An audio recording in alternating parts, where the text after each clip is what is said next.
Federal Government ng Canada ay nag-announce po ng Provincial Nominee Programs or yung PNP kasama ng SINP ay babawasan po ng halos kalahati ngayong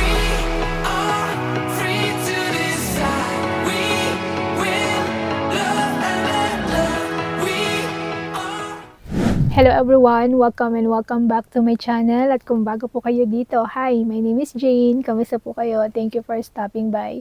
For today's video guys, may mahalaga na naman pong pagbabago sa SINP or yung Saskatchewan Immigrant Nominee Program. At ito po yung gusto ko i-share sa inyo ngayong araw na to. Pasensya na kayo guys kung nakahiga ako dito ngayon kasi masama po talaga yung pakiramdam ko. Pero dahil po importante itong updates na to, pinilit ko po talagang gumawa ng video. So, bago ko pulot yung simulan, gusto ko po ulit magpasalamat sa lahat po mga nagtiwala at nag-subscribe po sa aking channel.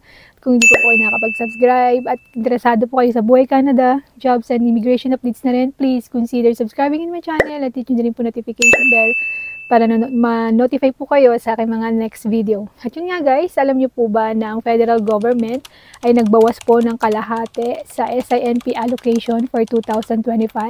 Ano po ba yung magiging apekto nito sa inyo? At yun po yung pag-uusapan natin ngayon. At kung kayo po ay nag-a-apply din sa SINP, for sure guys, apektado po kayo ng balitang ito.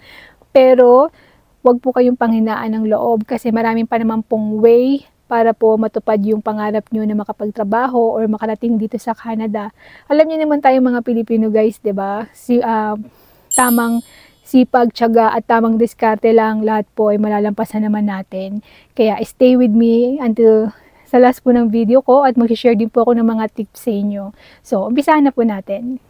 Ano nga po ba yung SINP? Para po sa mga hindi familiar, ang SINP po ay isa pong immigration pathway kung saan pinipili po ng province ng Saskatchewan ang mga skilled workers, entrepreneurs at international graduates na maaaring makatulong sa kanilang economy. Bakit nga po ba popular tong pathway nito?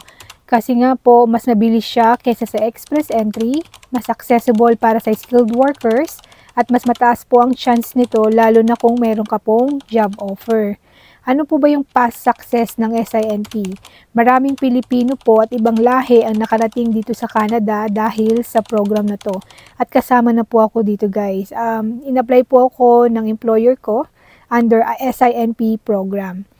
At ano nga po ba itong balita na to? Ang federal government ng Canada ay nag-announce po na ang Provincial Nominee Programs or yung PNP kasama ng SINP ay babawasan po ng halos kalahati ngayong 2025 from 7,250 SINP spots noong 2024 ay naging 3,625 spots na lang sa taong pong 2025 ngayong year. PNP allocations nationwide po from 117,000 to 55,000 spots na lang.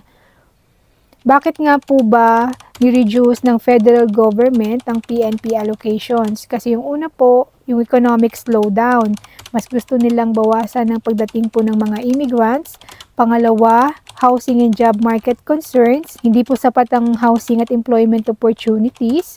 Pangatlo, focus on family reunification and refugees, mas binibigyan po nila ng priority ito kaysa sa mga economic immigration. How will this affect aspiring applicants? Mas matagal po ang processing, mas konti ang spots, mas mahaba po yung hintayan. Tataas din po yung competition, mas marami pong aplikante pero mas konti yung slots. More priority for high demand jobs. Mas may chance po yung mga nasa in-demand occupations tulad ng healthcare, trades at agriculture. Ano naman po yung effect nito sa mga employers sa Saskatchewan? Mas mahihirapan po silang makakuha ng foreign workers at baka bumagal din po ang pagpasok ng skilled workers na kailangan nila. Ano naman po yung possible effects nito sa province? Mas mahirap po na ng labor shortages at pwede rin po itong makaapekto sa economy ng Saskatchewan. Ano po ba mga dapat gawin ng mga applicants? Una po, kung eligible kayo, wag na po kayo mag-antay. Mag-apply na po kayo as soon as possible habang meron pang slots. At maghanap din po kayo ng mga in-demand jobs sa Saskatchewan. Prioritize niyo po yung jobs na nasa healthcare, skilled trades, agriculture, IT, at saka education. At yung pangatlo po, consider nyo rin po yung other pathways. Meron din naman pong express entry with Saskatchewan nomination.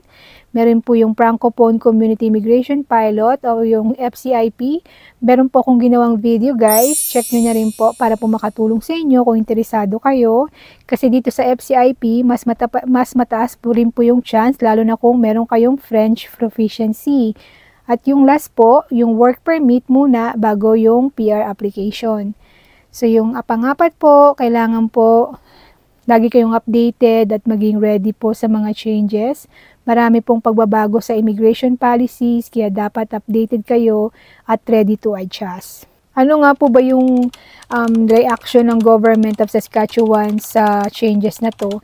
Naghahanap po sila ng paraan para maibalik po ang control sa immigration nila. Mayroon din pong proposal for Saskatchewan Immigration Accord para sila po mismo ang mag-decide ng nominations. Will the allocation increase again? Depende po sa economy at demand sa labor market. Pwede itong magbago sa future pero wala pong kasiguraduhan. So yun guys, yung about sa changes sa SINP o yung Saskatchewan Immigrant Nominee Program. Ano po yung opinion nyo sa changes na to, or share nyo naman po kung makaka-apekto rin po ba ito sa plano nyo sa pag-a-apply o pagtatrabaho dito sa Canada. Mag-comment lang po kayo sa baba. So that's it for today's video guys. Sana na-appreciate nyo, nagustuhan nyo, o nakatulong tong video ko ngayon. And if you do guys, please hit the like button. Kung meron po kayong mga tanong, questions, or feedback, please feel free to comment. I want to connect with you in the comment section. And don't forget to subscribe in my channel. At hit nyo rin po notification bell para ma-notify po kayo sa aking mga next video. Thank you again guys for watching. See you on my next one. Lagi po kayo mag-iingat. Bye!